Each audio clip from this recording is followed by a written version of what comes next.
Hey, what's up? It's Karen San Diego. Welcome to my channel. Welcome back if you are new. I cannot believe I'm making this video, and I cannot believe that I'm about to say that I am officially 2 years post-op.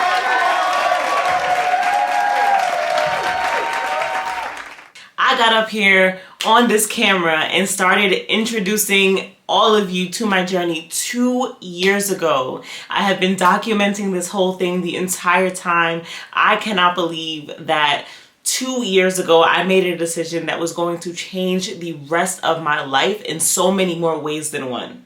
On top of losing over 100 pounds, I also was able to grow a community of like-minded people who are also on their journeys. I've also been on this journey of self-love and discovery and really learning who I am in this new body and who I really honestly was the entire time, but was just too insecure to be able to really see. I have learned to fall in love with my body in a way that I have never been able to fall in love with before, and doing that through learning how to be physically fit, learning how to find foods that are going to nourish my body in the way that I need them to. But in this video, we're going to talk about some of the major things that have changed since we last spoke. I think the last one of these updates that I did was around like a year and a half post-op, so some things have changed since then. The thing about being on this VSG journey, or any journey at that, is things are going to continuously transform, things are going to continuously change. Month to month, things are not the same. So let's get into some of the things that have changed for me since we last spoke. And then stay tuned to the end of this video to see what I weigh now. All right, as always, I have my notes right here on my phone. So we're gonna jump right in to the first thing I have on my notes, and that is my aversions have changed a little bit. And for those of you who do not know, when you have this surgery, you go through a whole journey with food. So for me, there are certain foods that I loved prior to surgery that after surgery give me the ick. And for me recently, meat has been one of those things. It has actually gotten better. I talked about this before in my What I Eat in a Day, my most recent one, that raw meat has been giving me the ick. So it's not that I can't eat meat, but cooking it has been an issue for me. Like I start to gag, I want to throw up if I'm eating meat, or cooking it from raw. And even sometimes with cooking it, like breakfast meats, those type of things, breakfast meats still give me the ick. But there was a point in time where I could not cook any meat, so I was eating pretty plant-based because of that. That's just for whatever reason, I couldn't eat meat. But that has gotten a little better to an extent. Right now, the only meats that I'm currently really eating is seafood and chicken breast. If I even try to season a raw chicken thigh, I will throw up immediately. Raw like steak or anything like that also has me giving me trouble. So I just stick to cooking chicken breast or fish. Anything else I have not introduced back again as far as me cooking it, just because of how it makes me feel. But that's the type of thing that I know it'll get better. Even with chicken breast, I was having an issue cooking that, but that I've gotten back used to. So slowly I'm introducing meat back into my diet because I'm not vegetarian or vegan or anything like that.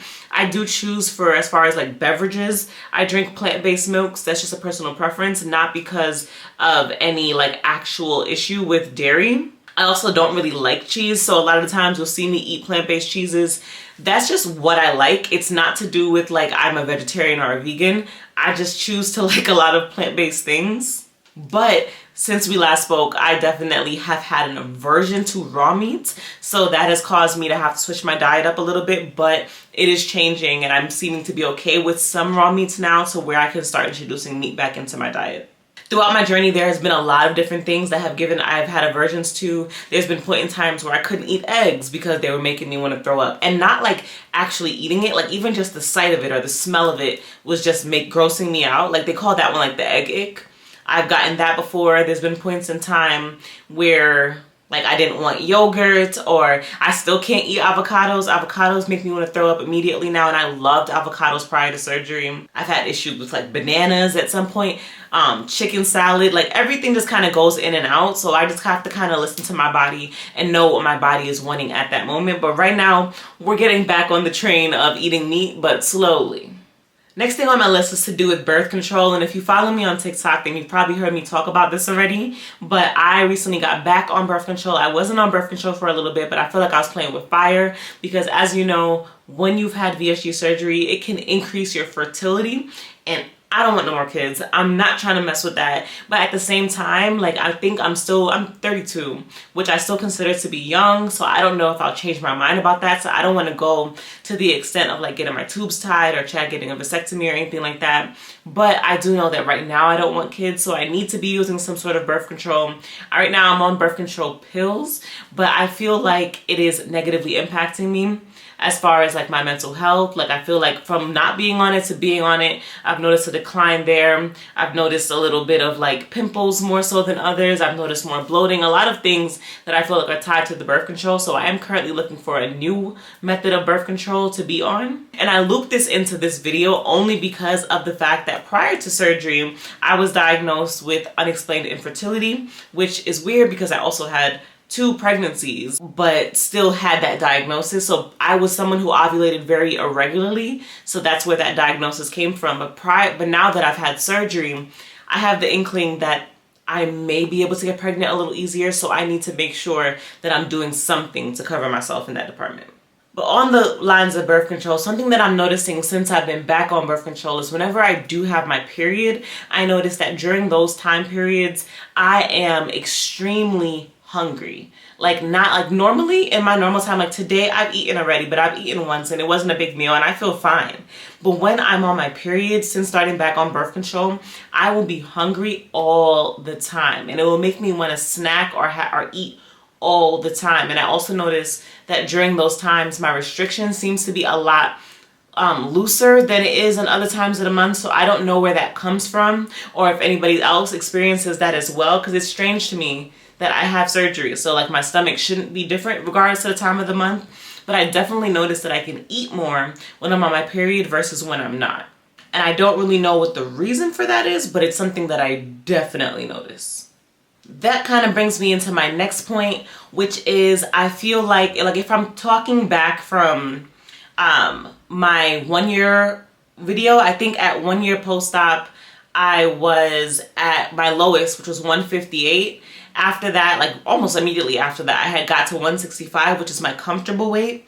And then throughout from then to then, last time I got on the scale, which last video, I did a video about the scale in which I got on the scale. And we saw that at that video, which was a little bit over a month ago, I was 172. And 172 is a number that is higher than what I would like to be. And I think a big part of how I got to 172 is the fact that I eat like a monster when on my period. But this is where I'm at with that. So the number 172 for me is bigger than what I'd like to be. I currently feel really comfortable with the number 165. But then I have to stop and think about like, what does that mean, right? So I'm obsessing with the number 165. I like the way the number 165 sounds. I also like the way that I look at 165 versus when I was 158. I felt like I looked a little bit too small and I wasn't very confident in myself at that size. I felt like at 158, you could see my loose skin more than you can see it now. I feel like my face looked a little bit unhealthy, like a little bit more like drawn in. And I feel like at 165, I just overall look healthier. But at 172, I feel like I look really healthy. And I feel like my face looks really healthy, like my body, like my loose skin looks really, really good at this current weight. But at the same time, the number 172 kind of bothers me. And it's like a constant battle of trying to decide, does the number actually matter if you feel like you look good? Because like I'll get on the scale and I'll be like, ugh, like I don't want to be 172, I want to be 165. But if I'm also consciously saying, I like the way I look better at 172 than 175, then I don't know what to do with that information. And although I did say that when I'm on my period, I do eat more than I should, it's still not overeating. Like I'm still not pigging out crazy. I still do eat pretty balanced and I work out a lot. So I know that it's not that I'm falling into bad habits or anything like that for sure, but my brain is just having a really hard time grasping the number 172, which is what I was last time I weighed myself. I'll weigh myself again so that you can see what my weight is now. But that number 172 was just really bothering me. But I think part of that is our natural obsession with the scale and the numbers on the scale. And I'm trying to train my brain to not be as obsessed with what the scale says and more so obsessed with how I look and how I feel and what like my labs say and how healthy I actually am. Because I know at this weight, although like, cause like I feel like it would be different if I knew that I was not following my plan. But the fact that I know that I eat well, with a few exceptions, of course, I think moderation is key to long-term success. I know that I eat well. I know that I exercise. I know I'm moving my body. I know I'm taking my vitamins. I know I'm getting my water in. I'm doing all the things I'm supposed to do. And if my body really wants to be 172, I should be cool with that. But at the same time, my body's like, we don't like the number 172. So it's a constant battle that I'm trying to work through. And I feel like as much as like I understand why I feel that way, because of course, like I cut out 80% of my stomach in order to achieve my goals and get down to a certain number. And 165 was always the number that I had in mind. So I have like low-key an obsession with that number. But at the same time, I still have to remember that the goal is to look and feel my best, and I do. Like I genuinely can say that 2 years post-op, I'm at a place where like when I look at myself in the mirror, I feel like I look good. Like I feel really confident in myself and in my body. And I'm watching the way my body is transforming, especially because of the amount of effort I put in the gym to get my body in shape, and I'm seeing the results. And yes, I know that working out and building muscle can be attributing to that number as well, but my brain is still very caught up on the numbers. So it's a lot of unlearning that's happening to try to get me to be not so obsessed with the number while simultaneously making sure that I'm holding myself accountable and doing the things that I'm supposed to do. So yeah, like I don't really have an answer as far as like what to do if you're in a similar situation, but hopefully maybe someone out there can resonate with that and just understand the concept of being obsessed with a number and wanting to be that number, even though you're not uncomfortable in your body and you have no reason to actually want to lose weight, but you just feel like you're supposed to because you had a goal weight in mind and you're a little bit over that goal weight. So the next thing on my list, and this is another one that I've talked about on I think Instagram and TikTok, but it is my farts. Like y'all, I kid you not. My farts have been so bad that like they could clear a room. Like they're horrible, they're smelly, they're loud. They happen so often, especially at night. Like at night when I lay down in bed, like I'll normally start sleeping by sleeping on my back, and then eventually I'll flip over to my side. But once I flip over to my side, it's like loud, like just loud farts happening. I feel so sorry for Chad because they're loud and they stink horribly. And I'm not constipated or anything like that. I'm very regular, but I don't know, these farts are just bad. And I feel like gas just gets trapped in my body. And then when I lay down and move, they just come out and it's insane. And I don't have any context to provide for that other than that. And I'm sorry if that is too much information for you, but I said from the start, I was gonna be real in these videos, and this is real. The farts are just so bad. And I don't know what it's about. Recently, I will say that I've been making conscious efforts to take things that are intentionally meant to help with my gut health. And since doing that, I will say that the smell of the farts have gotten better for sure. Like I've been drinking Oxy-Reds. I know if you follow me on Instagram, you see me drink that all the time. I feel like since I started drinking that every day, my fart smells have gotten better. But the loudness and the loudness and the frequency of how often I fart is out of this world. Like why? Like I literally it's just like I don't know why, but that's what it is. And when I made a video about that on TikTok, people were commenting and so many people were saying that they were experiencing the same thing. So I'm glad that at least it's not just me, but my God. All right, next thing on my list is a little bit more fun, and it's just about learning how to dress for this new body. So although I mentioned that like I was 158 and then I went to 165 and then 172, my size, like as far as my clothing size, hasn't actually changed throughout those different weights. I still wear about a 6 or an 8. Depending on what it is. Like in dresses, usually a 6. If it's jeans, usually an 8. But I wear an 8 in jeans because I don't like when like my skin on my stomach is like hanging over. So I like to size up a little bit in jeans. But regardless, the 6 to 8 has been my size now for a long time, over a year now at this point. So now I'm at a place where I can invest in a real solid wardrobe. I don't have to buy things that are a little bit cheaper. I can spend more money and buy things that will last, like have a real capsule wardrobe. So I'm in the process of revamping my clothes because I used to do a lot of like try on hauls on this channel. What I would say is if you go back and watch my try-on hauls, a lot of the things that I bought in those try-on hauls, I don't even want anymore. Like, I don't like it. I'm noticing that a lot of the things that I bought, like, first of all, I was buying a crazy amount of crop tops only because I had never been able to wear crop tops before. So it was just kind of exciting that I could wear them now. And then also buying some things that were more so my style prior to losing weight. But I'm learning that now that I'm this person now in this smaller body, and I like to think of who I am now as a completely different person than who I was previously in so many ways. So I'm noticing that new me has a very different fashion style than old me, and where my sense of style is coming from is more so learning how to dress this body. And as much as like I'm not a fashion girl by any means, I always consider myself someone who knows how to dress, but I noticed that my idea of knowing how to dress was very much based off of a body that I'm no longer in.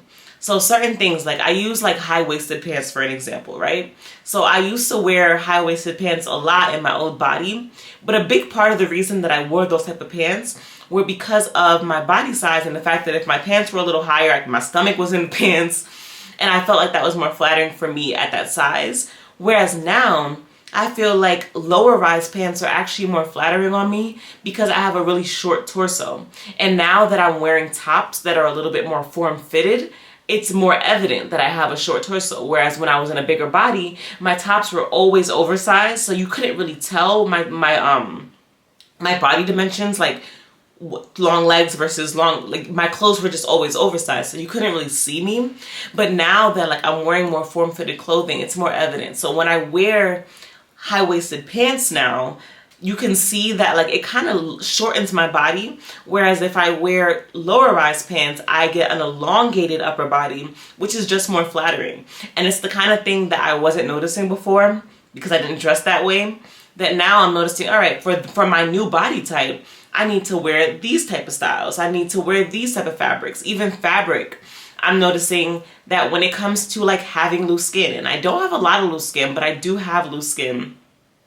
And I know that wearing fabrics that are a little bit thicker versus like cheaper, thinner fabrics look better on my body. So I'm being intentional about the fabrics that I'm picking out, the cuts. I look really good in things that have natural contours because my body has a natural contour at the waist that wasn't there before. So now I'm learning how to style a body that curves like that I didn't have before.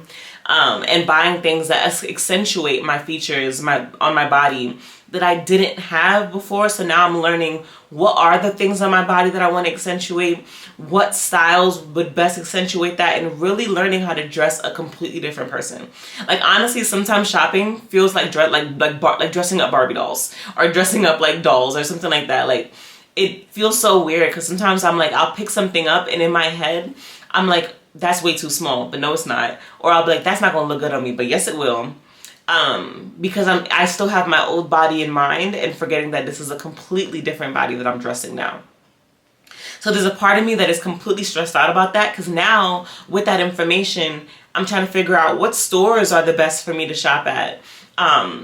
Because the stores that I shopped at before were different. I'm noticing that stores like H&M, that was one of my favorite stores before, they don't really have a lot of clothes that I personally like anymore. So really trying to figure out like what are the new stores that I like. And that opens up so much now that I'm in a smaller size and I have so much more access to clothing stores now because I wear a medium, sometimes a small. Those sizes are available everywhere. So now really getting into learning what are all the different stores that are out there. That is a thought that never really had to be in my mind before because I could only shop where there was plus size clothes. So now like really looking out and exploring like, what is my new favorite store? Like, where do I like to shop? What kind of cuts? All that type of stuff is like uncharted territory that I'm really trying to dive into, and I'm starting to really like it. All right, so along the lines of being a whole different person, my next thing is that I'm also still getting used to the difference in the way people treat me since losing all of this weight. the way I like to describe it, and the way I've described it to people, is that I feel like when you are smaller, a lot of the times people see you as more attractive than they did when you were bigger. So for me, this is my face. It's always been my face. But smaller, people find it to be more attractive than when I was bigger. That's just a fact of life. And when people find someone to be more attractive, and like I said, people just find skinny people to be more attractive, and the world sucks, but that's what it is. And when people find you to be more attractive, I feel like the bar is lowered for you. And what I mean by that is I feel like when I was heavier, in any scenario that we can think of, whether it is here online as a content creator, whether it's in the workplace, because I do still have a 9-to-5 job, whether it's walking down the street, whether it's applying for a savings card at a freaking store, it doesn't matter what it is. I feel like when you are someone that the world sees as more attractive, they lower the bar for what expectations they have of you. So I feel like when I was in a bigger body, I had to work 10 times harder to get anything. Whereas now I feel like things come a lot easier than they used to, just off of that low expectation. So the way I've explained it is it feels like I can like pick up a pencil and everyone's like, good job. Or like, let's think of it as far as like, I came up with an idea, like I had an idea for something. People are more receptive to the idea, whereas before people would push my ideas more and disagree, find reasons to disagree with me, where now it's like, I feel like people see me as more agreeable. I feel like I get offered more opportunities because of the way the world sees smaller people. Whereas when I was bigger, I feel like I was overlooked for a lot of things that I am not overlooked for now. I think that being smaller, people are a lot nicer to me. I notice in every aspect of life, people just being kind in ways that I'm not used to people being kind to me. I notice even just like simple day-to-day interactions with people, and like walking around the supermarket and noticing people looking at me, whereas before people did not look at me. And I've mentioned this in previous updates, just that feeling of going from being invisible to being very visible is a weird adjustment that I have not adjusted to. And sometimes it's just like I don't know, like there's a part of me that likes it a little bit. There's also a part of me where it gets a little bit annoying because I'm like, why was I invisible before? Like the old version of me deserved all of this too, and she wasn't able to get it. And it just makes fat phobia so real. Like, yeah, now I know that is 1,000% real because I'm experiencing the difference between the way the world accepts me now versus the way the world accepted me before, and it is alarming. And I've talked to a lot of you about that shift, and I know that I'm not alone with that, but it's just crazy to really experience two different lives, really, once again, as far as like how you're treated when you're bigger versus how you're treated now, and how things that seemed like they were being gatekept away from you, you suddenly now have access to. I don't know, it's genuinely weird and genuinely something that I'm still working to fully grasp. All right, next on my list is about my mental philosophy as far as food and fitness and things like that. And I wrote this down just because I think that it's really important, because of a lot of like when people who have had surgery talk about fitness or talk about food, people talk a lot about like, oh, like I want to work out because I want to unbig my back. I want to lose my gut. I want to tighten up here. I want to do XYZ. I've noticed that when it comes to the gym, a big mental shift that has happened for me is I don't work out because I hate my body and I'm trying to fix it. I actually work out because I love my body and I want to continue to strengthen it. I notice that when I work out, how that not only do I look better, but I feel better. I feel stronger. I have more mental clarity. I also notice the more I work out a certain area, the more like toned it gets, and I just get excited about seeing like what I can do by like actually putting the work in to strengthen myself and strengthen my body and tighten my body and all type of stuff. And it's more so coming from a place of love versus coming from a place of hate. It's not coming from a place of like, I need to work out because I need to lose weight. It's not about that. It's really like, I'm just trying to tighten up. I'm trying to get stronger. I'm trying to get healthier. And the gym is a place that I go to because I like it not because of punishment. And I think that that is really the key to what has allowed me to be so successful in the gym, as far as staying consistent and going to the gym, where I've struggled with that in the past as far as staying consistent. There's no reason to fall off for me now, because the gym is I get excited to go. Like, that is not something I do and then I'm dreading, like, oh, I don't want to be here. Like, I want to be there. On days like where I'm busy with work or whatever it is and I can't go to the gym, I get a little frustrated about that. And not because I'm like, oh, I'm not going to get the result. It's more so like, that's kind of my place. Like, I feel comfort there. I feel happy. Like, that's my happy place. So like, I want to be there. And I think that that's really the shift that needs to happen if you're in a place where like you're struggling to stay consistent with fitness, if that's a goal of yours. Just being able to make that mental shift from feeling like it's something you have to do to achieve your goals versus somewhere that you want to be because it's a place that makes you happy and you feel happy there. And I speak similarly along the lines with food. When it comes to food, the way I'm able to stay pretty consistent with eating well is because I've also made a mental shift from looking where I don't look at food for its deficits anymore. And what I mean by that is I'm not looking at food like, oh, does it not, for what it doesn't have? Like, does it not have carbs? Does it not have sugar? Does it not have fat? Does it not have high calories? When I look at the back of a package, I'm not really looking at that anymore. Instead, I'm looking for what it does have. I look at food for its benefits. So what kind of ingredients does it have? Does it have natural ingredients? Does it have nutritious ingredients that are going to help fuel my body?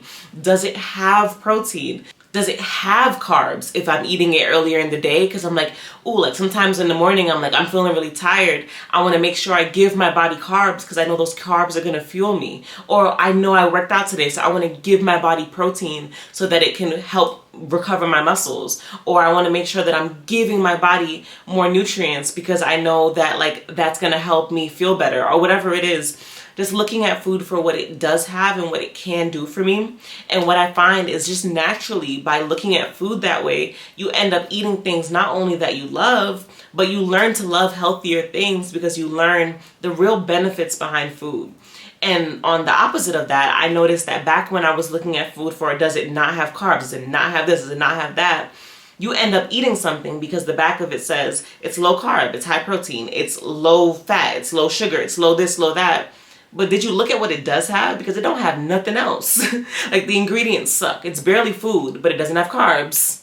And then people wonder why your hair is falling out, why you're malnourished, why your labs are bad. And it's because you're focusing so much on what food doesn't have that you're neglecting what it does have and neglecting to fuel your body with nutritious foods that are going to actually keep you healthy and allow you to be healthy long term, not just skinny. Which I think also kind of goes into the whole point of not being obsessed with the number, because sometimes when you're giving your body everything that it needs, our bodies all have different resting points where it feels it's healthiest, where it wants to actually rest. And sometimes the number that your body needs to be at to be healthy, it does not correlate with the number that you want to be at.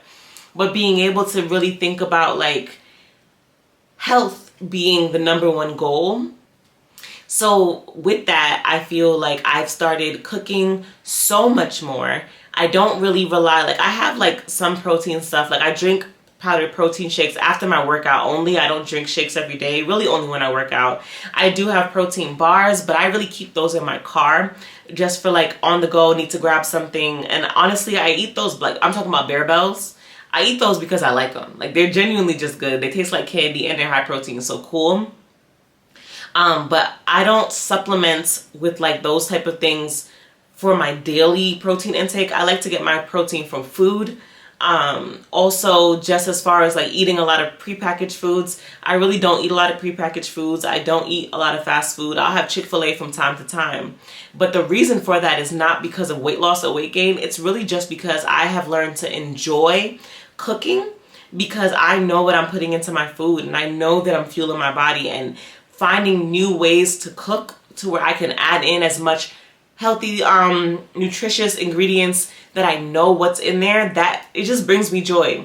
I like to give credit to that to Nara Smith. Unless you're living under a rock, you probably do know who she is. She's on, I believe, YouTube, Instagram, TikTok, everywhere.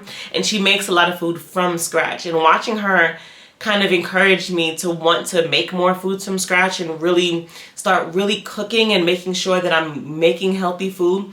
And by healthy food, I think people get confused and think that that's a weight loss thing. When I say healthy food, I don't mean low carb food. I mean food that has beautiful, nutritious ingredients in there. I'm gonna pause myself because I feel like I'm rambling a little bit on this topic, but that's just because it's really important to me, and I really have grown to love cooking and grow to love finding ways to just eat better. And I think that goes into a topic that I see a lot where people are talking about, like, can you eat whatever you want after having surgery? And the answer is yes, with an asterisk, because to me, you can eat whatever you want, but like for me personally, whatever I want is different than what it was prior to surgery. Like prior to surgery, whatever I wanted was like mac and cheese, fried chicken, burgers, fries, like all those type of things that are heavily fried, heavily processed. That's what I wanted. Whereas now, like, I don't crave those foods in the same way that I did before. Like, have I had everything I just listed since surgery? Absolutely. Not often unless I really want it. But what I really crave more often is more so whole foods. And not just whole foods, but just more real foods. Like when I eat out, like I talk a lot about kava and sweet green because of the type of ingredients that are going into that. I don't really crave things like McDonald's and Burger King and those type of stuff as often because my taste buds have changed. When I'm cooking, I tend to cook with a lot more vegetables than I did before because that's just what I'm craving. Like I am eating whatever I want. It's just that whatever I want tends to be different. And if it so happens that I crave something that is on that bad food list, I just eat it. And I don't overindulge and I don't make it a habit because I don't want to, because I still do naturally crave foods that are just tend to be better for me. The last thing I want to talk about before I do my weigh-in is loose skin. I had a loose skin update. I'm going to film another one. So that's where I'll do like a full, like I'll stand up and do all the things. I'll put a quick little video right here that I had got recently of some of my loose skin on like my stomach. My loose skin has gotten a lot better, and I think that's mostly because of the gym and the fact that I gained a little bit of weight. I think that has helped me fill out nicely. So I'll put this right here so you can see what I'm talking about as far as my stomach. I'm going to do a full video where I show my arms and everything. My arms do still have loose skin. I think pretty similar to what it is in the last time I did a loose skin update. My stomach has improved. My legs also have improved. So I think the only plastics that I plan to have, and of course I will take you guys along as I do that, is I do want to have an arm lift because I've gotten to the place where I do not think that I can improve that area in the gym. Everywhere else I seem to be able to improve by just working out and building muscle in that area. But my arms, I think the skin there is dramatic enough to where like the gym isn't gonna fix that. So I do plan to have a arm lift hopefully soon. I'm really praying that I'm able to do that sometime this year, but if not, definitely next year I will be having an arm lift, and that will be a whole different journey that I'll be documenting here, and I'll take you guys along with me for that. All right, so without further ado, it is time to get into what I weigh now at 2 years post-op. All right, so getting on the scale now. I'm also screen recording from my phone now so you can see what it says in the app. I now weigh 170.9 pounds. I'm gonna say 171 pounds and just round that to a nice even number, which is only 1 pound really different than what I weighed last month when I did my video on this scale. Okay with that, because like I said, although that is not the number I want, I am comfortable with the way that I look in my body. So as I said, I'm trying to train myself to be okay with that. Although I would, in my head, like to get to 165 because I also felt comfortable the way I looked at 165. And we're trending downward in the right direction. So to look a little further about what this says here, we can see that last time I weighed myself using the scale, I said I wasn't gonna weigh myself for a month, and I did not weigh myself for a month. That was on... You can see that that was on February 19th was the last time that I weighed myself, and I was 172.2 pounds versus 170.9 now. So moving on to body fat percentage, I can see that previously it was 36.5, and that has just went down slightly to 36.2.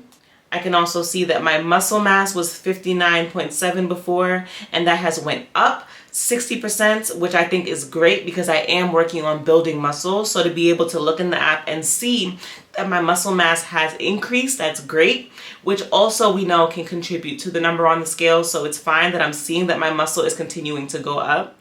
Before ending this video, I want to say thank you to every single one of you that have been so supportive to me along this journey. I have been making these videos for you guys for 2 years. For 2 years, you guys have been rocking with me, and there's so many people that have newly come into this community that have been showing me so much love, and I hope that I have been the same for you and been able to help you along your journeys and help you reach success. Although I'm still very much on my journey, I do like to give myself a little pat on the back and consider myself successful. And not because of what I weigh or anything like that, simply because for the past 2 years, I have continued to show up for myself. That has allowed myself to push through.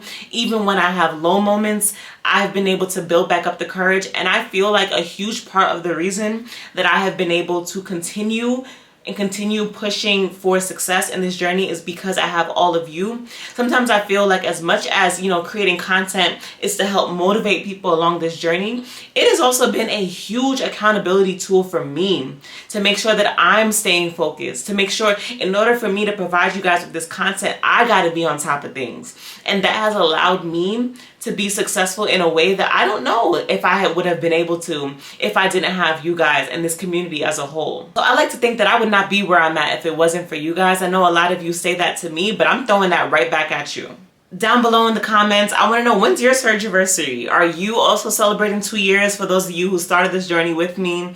Are you at a year? Are you going to be there soon? Where are you at in your journey? How is your experience going? Let's start a conversation down there. As always, I hope you enjoyed this video. If you did, go ahead and give me a thumbs up, drop a comment. Any type of engagement helps push these videos out so more people can see it, and hopefully we can continue to grow this community. I need y'all as much as y'all need me, honestly. You guys have been so instrumental in my success along this journey, and I just really, from the bottom of my heart, I just want to say I love you guys so much. Hopefully you continue to rock with me. I will not stop making content anytime soon. Make sure you're following me across all platforms because I'm everywhere: YouTube, Instagram, TikTok, all the places. And I will see you in my next video. Where in the world is Karen San Diego? From BK to Belly, it's anywhere she say so. She changing your life, can see it straight through her eyes.